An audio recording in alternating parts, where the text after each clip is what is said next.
Flagstone patio restoration.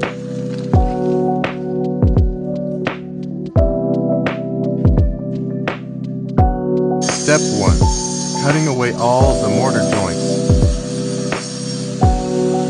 Step 2. Filling in all of the joints with a customized mortar mix. Step 3.